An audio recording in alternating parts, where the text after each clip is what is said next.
that's when you shut down opportunities to yourself and you're only looking at it from one perspective. I don't know if you've heard the slogan, cash flow gets you out of your job, and you want to be vertically integrated, and you want to manage your own assets, and you live in California, it may be a pretty good place to start.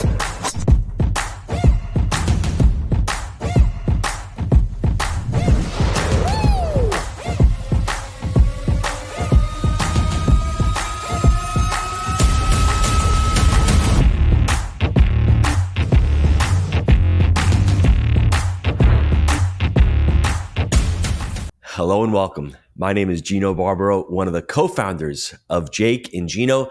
And in this lesson today, what I like to refer to as our how-to video in multifamily, I really want to drill it down and really make some of these concepts a lot easier for the beginning investor to sort of understand. Because when I became a beginning investor, when I started investing, I just thought things were like black and white. This is how you do it. And I was really not objective about looking at other strategies or other ways to do real estate. I'll give you an example. I thought cash flow was the end all be all. I'm going to buy a deal for cash flow and that's it. And in this lesson today, I want to talk about your multifamily business plan, what it takes to build one, what the framework looks like, and some mistakes that I made early on not executing on the business plan. And you might be saying to yourself, well, what inspired you, or why are you talking about this topic right now? I mean, you've talked about the buy right, the manage right, the finance right. But I had a coaching call with a Will of Our Profits member yesterday. And he was out in California, and he was thinking of investing in his market. Now, my initial reaction was, California stinks. You can't cash flow. Asset prices are too high. Cap rates are too low. Well, that's not me being objective. There's an onion. You got to peel back the layers of the onion. Now, is California more challenging? In my view, yeah, there are certain things, certain risks out in California. I mean, there's rent control in certain areas. There's not much cash flow in certain areas. Cap rates are low. But if you're just starting out and it is your backyard and you want to be vertically integrated and you want to manage your own assets and you live in California, it may be a pretty good place to start. And that was my epiphany yesterday. My initial resistance, my initial reaction to speaking to this student, name is Josh. I said, wait, Josh, and then I caught myself and I said, tell me more. And that's what's lacking in society today, whether it's religion, whether it's politics, whether it's investing. We don't want to hear other sides. And when we shut down debate, or when we shut down trying to learn about a subject and we think we know it all, that's when we make mistakes. It's our pride, it's our ego. Those of us who will be humbled will be exalted, and those of us who are exalted will be humbled. I had to humble myself. I've been doing this business for over 20 years. My student was a newer student. He had just started. I had to humble myself and actually listen. And I'm so thankful that I did, because we sat down, we started underwriting this deal. And actually, if he could buy this deal at a certain price point, it makes sense for him. Because in California, it's not about cash flow. It's about appreciation. Now, you do make money, in my opinion, when you buy real estate. And we're going to go over the buy right, the manage right, the finance right. But you also make money in real estate when you exit, when you sell. I don't know if you've heard the slogan, cash flow gets you out of your job. And it truly did for me. But equity keeps you out of your job, which is truly powerful. You make money on the buy, but you make a lot more money on the exit, which could be either a refinance or a sell. And when you hear somebody talk about a certain market, don't have your initial reaction of, oh, terrible market. Oh, why would you buy it properties at a 3 cap? Well, it may not be the strategy for you, or maybe you haven't grown into that strategy, but it may be the strategy for that person who's getting into it. And I'll give you a quick example for myself. When we first started out, anyone buying A and B plus properties, I thought that doesn't make sense. I'm looking for cash flow. I'm looking for value add. Well, yeah, when you're starting out, you're trying to create as much equity as possible. You're trying to turn over assets, trying to buy assets at a lower price and try to reposition them at a higher price and try to sell them or refi them. And believe it or not, we still own the majority of our older assets, but we've done a good job of repositioning them. Now, as I've gotten more experience, I'm saying to myself, why don't we look at these B plus and these A assets? They make cash flow less, but there's less work involved.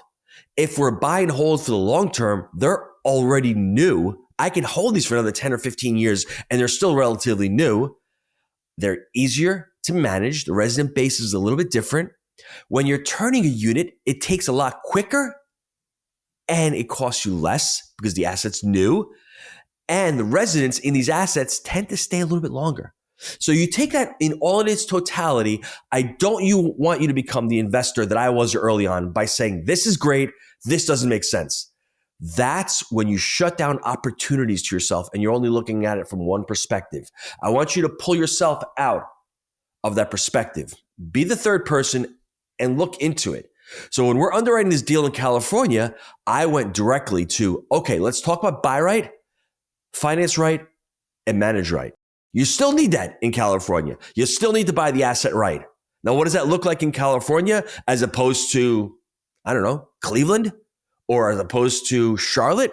Well, in California, depending on the market, these assets may be built a lot longer, a lot older. I just read a study on LinkedIn, Jay Parsons. If you don't follow Jay Parsons, go to LinkedIn, type in his name. Jay's been on the Jake and Gino podcast a couple of times. He is phenomenal with data. He was talking about New York City. The vast majority, I don't want to say the vast majority, but a ton of multifamily was built after World War II. So if you're looking for brand new or newer assets in New York City, it may be challenging. So you need to understand your market and take a deep dive. And don't fight with the brokers in California by saying this asset's too expensive, I can't cash flow. Well, that's not the idea in a lot of the markets in California, especially the coastal markets. Now, I'm not really sure about the interior markets. I'm sure the interior markets have higher cap rates, lower prices. You can cash flow, but there's more risk. So getting back to this California deal, you still need to buy it right. And what does that look like? Well, what is a good deal in California? I can tell you what's a good deal in our market by looking at the median income, by looking at the price point, by looking at the rents and the potential increase in rents. Is there really a value add? Or is the broker saying to you, yeah, you can raise rents? Well, can you raise rents? Is it proven? Like when we buy an asset, we typically have assets in the entire market. So we can tell you what a 3-bedroom is going for. We can tell you what a 2-bedroom is going for. Understanding that. So understand what the buy right. In this market in California, you're looking at a price per unit. You're looking at a certain rent per unit. And you're looking also at the potential increase in rents. And I was just, honestly, I don't know the word I could choose. Flabbergasted at some of the expenses out in California. So you need to understand that when you're looking at a T12 rent roll and expenses on a 27 unit, the garbage was $21,000. And he says that's normal. Well, to me, that's insane because that would probably cost us $3 or $4 grand maybe in garbage. So understanding that's the buy right. If you see somebody with garbage that's $27,000, but it's only supposed to be $21,000, well, that's valuation through operation. Really understanding the operations of what it costs to run a property in California and seeing value. If you can drop expenses and increase income, you're increasing NOI. And if you're buying an asset at a lower cap rate, you're getting a much bigger bang for your buck.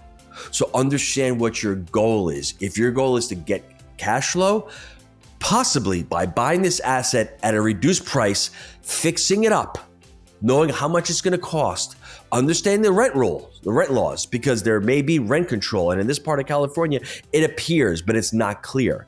Going to ChatGPT and asking is not good enough.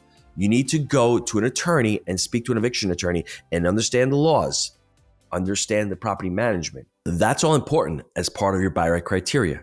So looking at that asset, knowing where you're buying it and where you can bring the value is important. But just as important is understanding the exit strategy. Now, this is one of the biggest mistakes that I made early on, thinking I was going to buy these assets and hold on to them forever.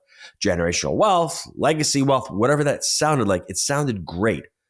The problem was it's not reality, especially when you're starting out, because you're going to be buying older assets. Your idea is to fix them up. And if you can hold them, and if you think it's a great market, great asset, great area, you can hold on to them. We've transacted on over 2,300 multifamily units. We own a little over 1,800. So we've sold about 500 units of our portfolio. They were typically syndications that we needed to return capital to investors. But when we first started out, we didn't have an exit strategy. So when I was talking to this student about the deal in California, I made it crystal clear to him, I have no problems about buying this asset in California. You're even looking at seller financing, which is phenomenal. But what is your exit strategy after 2 years of fixing this asset? Are you going to refinance it? And if you do and put additional debt on, are you going to cash flow?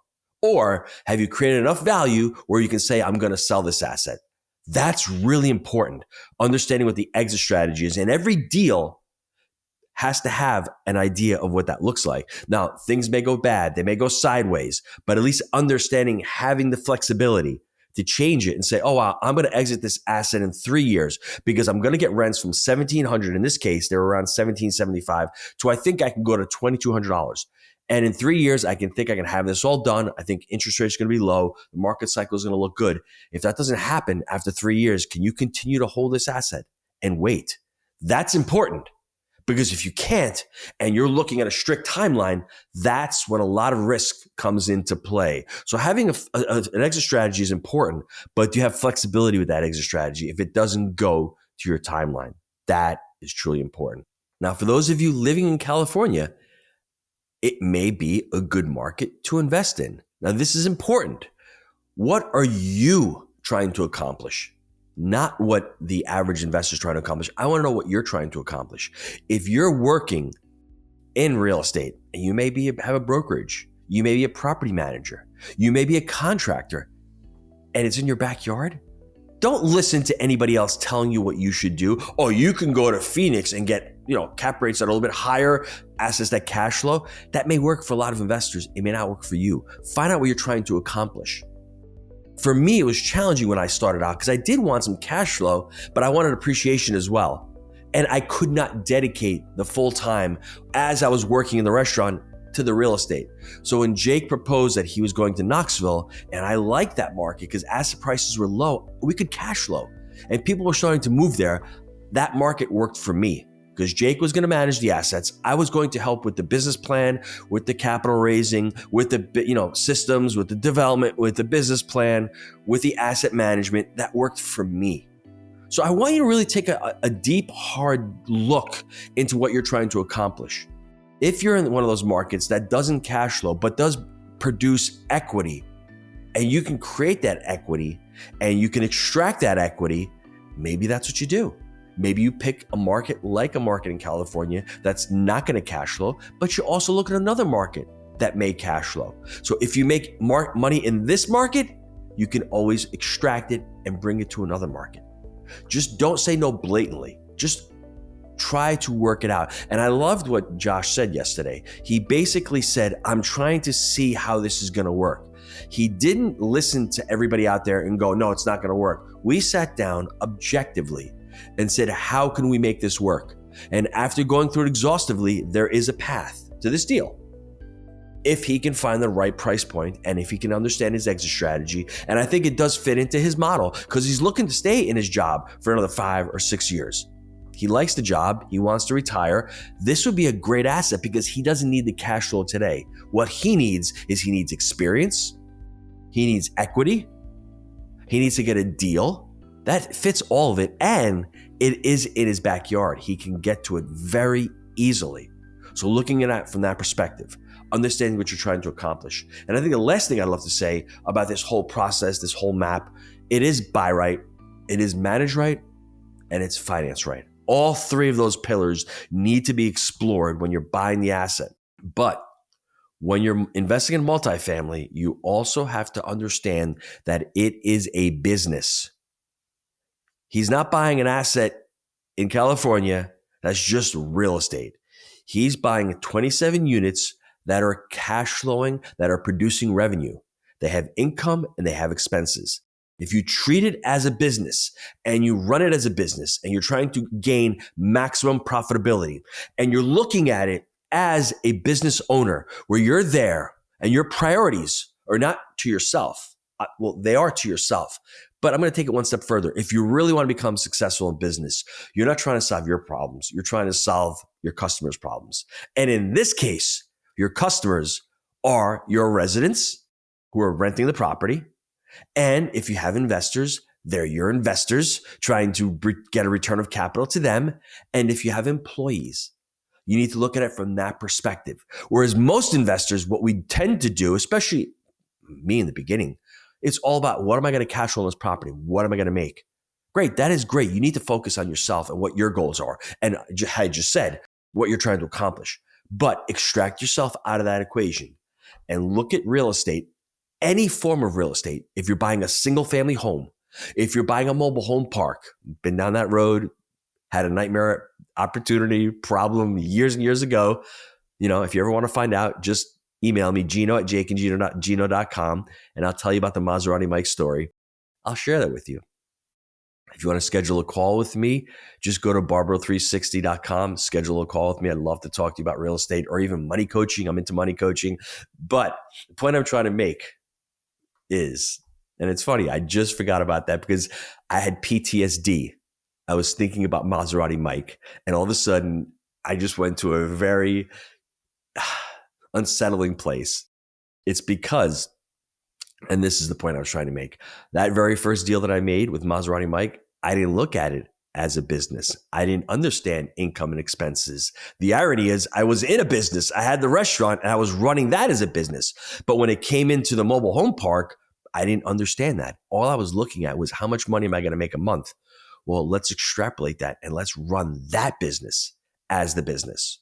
So when you're looking at real estate, whether it's in California, whether it's in Dayton, Ohio, whether you're in New York City, Knoxville, Tennessee, or my lovely area of the Jacksonville, Florida market, you need to understand that you are running a business that produces revenue and you need to run it accordingly and try to add value to the customers in that business, which are your residents and your investors.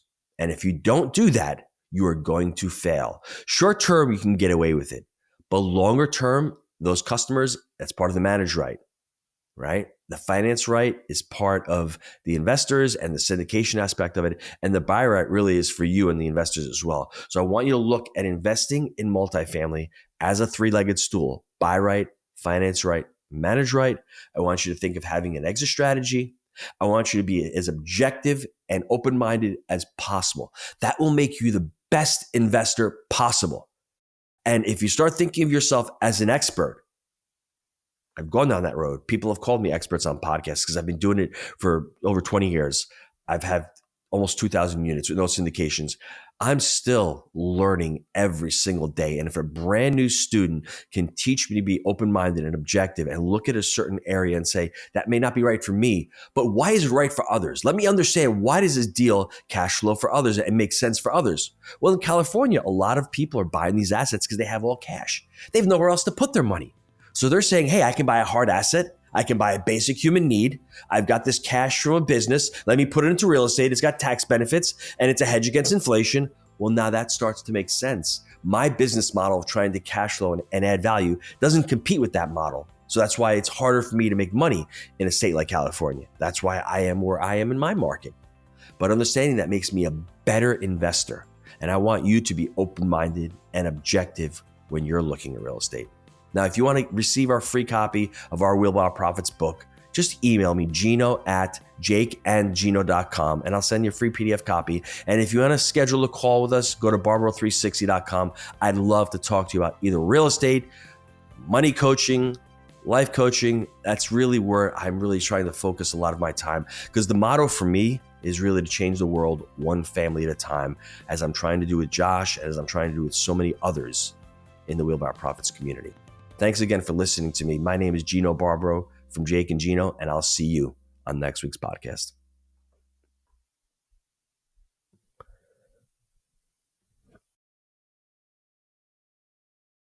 Thanks for tuning in. If you enjoyed today's video, be sure to like and subscribe so you'll never miss another episode.